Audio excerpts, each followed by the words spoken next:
Assalamualaikum ya akhi ya ukhti. Bagaimana nikmat surga itu Pak Ustadz? Mala a'yunun ra'at, belum pernah ditengok mata, wala udhunun sami'at, belum pernah didengar telinga, wala khatara ala qalbi bashar, belum pernah terlintas di hati manusia.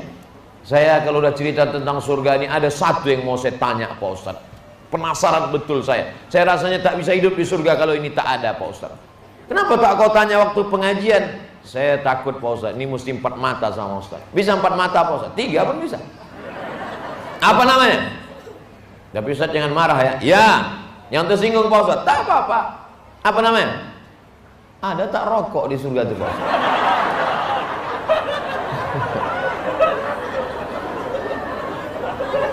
Walakum fiha ma tashtahi anfusukum.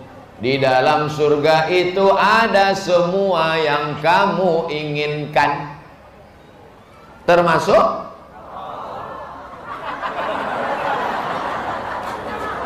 walakum fiha, untuk kamu di dalamnya, dalam surga, ma tashtahi anfusukum, semua yang kamu inginkan ada, termasuk ada.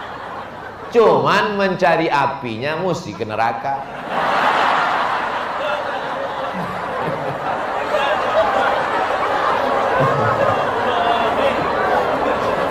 Mudah-mudahan semuanya sehat. Oleh sebab itu maka sementara hidup di dunia ini nikmati aja dulu.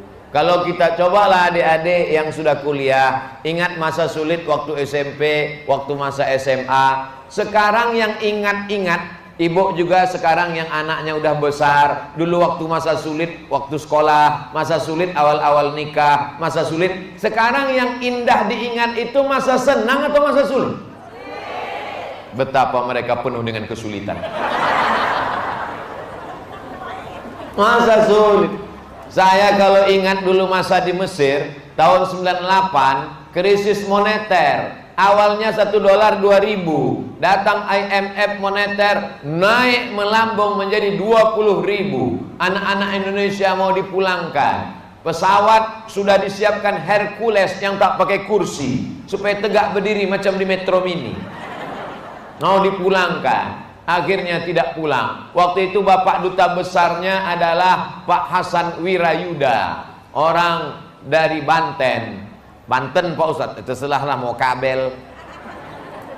Lalu kemudian datanglah seorang anak muda ke Kedutaan Besar Republik Indonesia KBRI mengasih uang bantuan.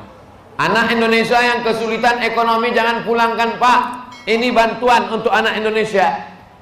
Pak Dubes mengirim intel untuk menengok siapa anak muda ini, kenapa dia ngasih bantuan. Diikuti, ternyata anak muda itu tukang jual buah di pinggir jalan.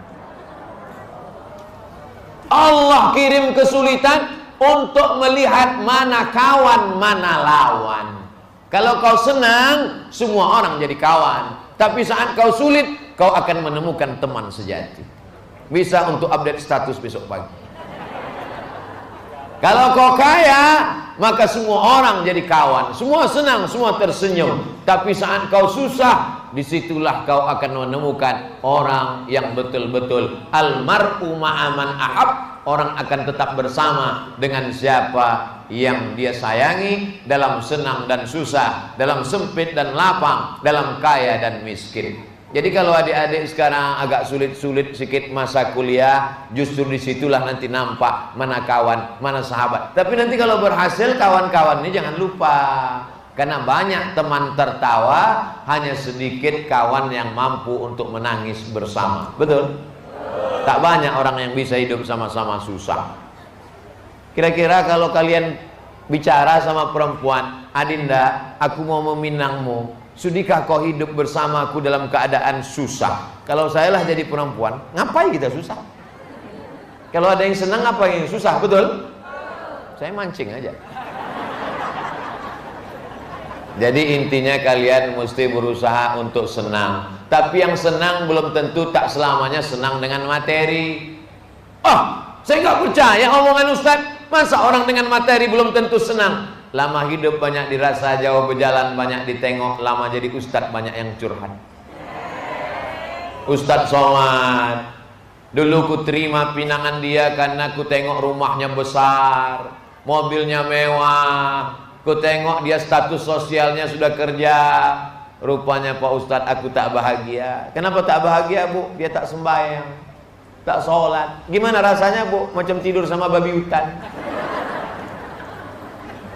Jadi andai tidak lebih pada materi, tunjukkanlah lebih pada ibadah.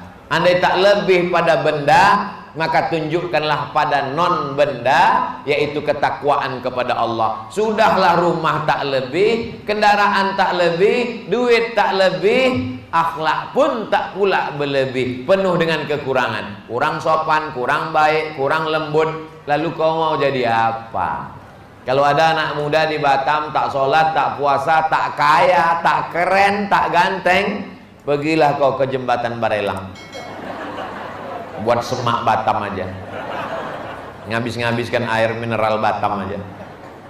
Tapi jangan kalian serius pula, balik dari sini berterjunan semua anak muda sana. Bapak Ibu yang dimuliakan Allah Subhanahu wa taala, sampai kapan kita berdakwah amar ma'ruf nahi mungkar ini? Saya ditanya orang, Ustaz nggak capek Ustaz keliling-keliling nih? Sampai kapan Pak Ustaz? Selama suaraku masih keluar, selama mikrofon masih hidup, aku bicara. Tapi kalau nggak ada orang Pak Ustaz, aku berdua sama kamera. Sering saya ngomong berdua sama kamera. Kapan? Itu yang di TV. Mana ada orang? Berdua. Datang kameramen, dihidupkannya, habis itu ngomong saya sendiri. Jamaah dimanapun berada, kita sekarang macam orang gila.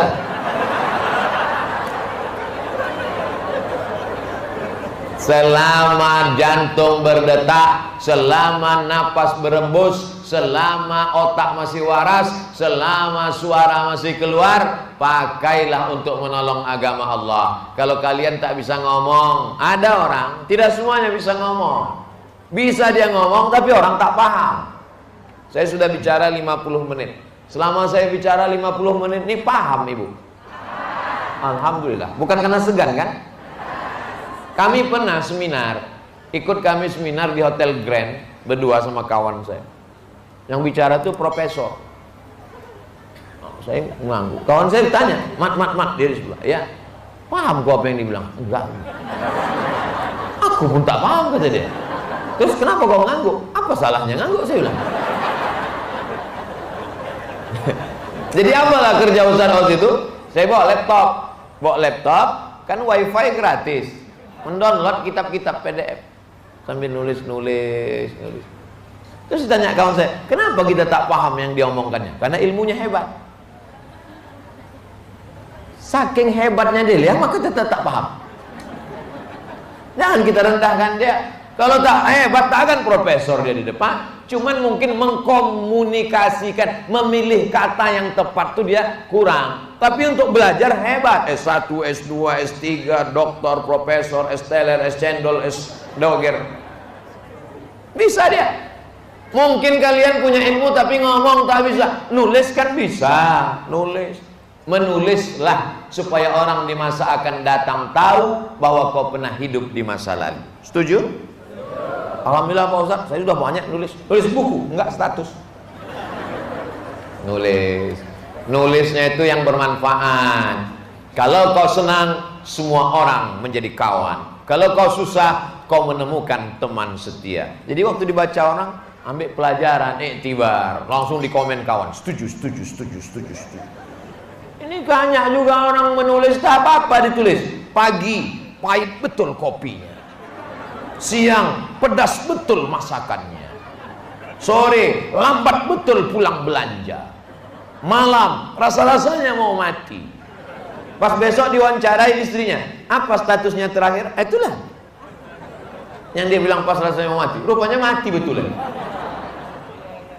Semakin kau minimkan info dirimu di medsos, semakin minim serangan tentang dirimu yang diperoleh oleh orang lain. Karena tidak Tak nampak ditutupnya. Sekarang orang di rumah tapi informasi tentang dirinya dia buka terus sehingga menjadi serangan. Bahkan status-statusnya itu memancing-mancing sehingga orang memprediksi-prediksi. Maka ini semua menjadi kewajiban kita bersama. Saya dikirim gambar ibu-ibu mengikat anaknya ke batang pisang, dia asik main medsos.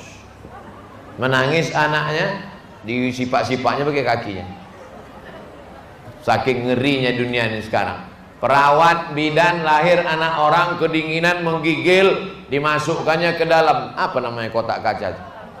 Hah? Karburator. Masuk ke dalam, di setelnya berapa derajat Celcius, habis itu sibuk dia main medsos. Begitu asik main, tengoknya anak masak, gosong. Ambil kompor, letakkan panci di atas, masukkan air, asik main medsos. Anak baru pandai berjalan, masuk ke dalam, tinggal ngasih bumbu aja lagi.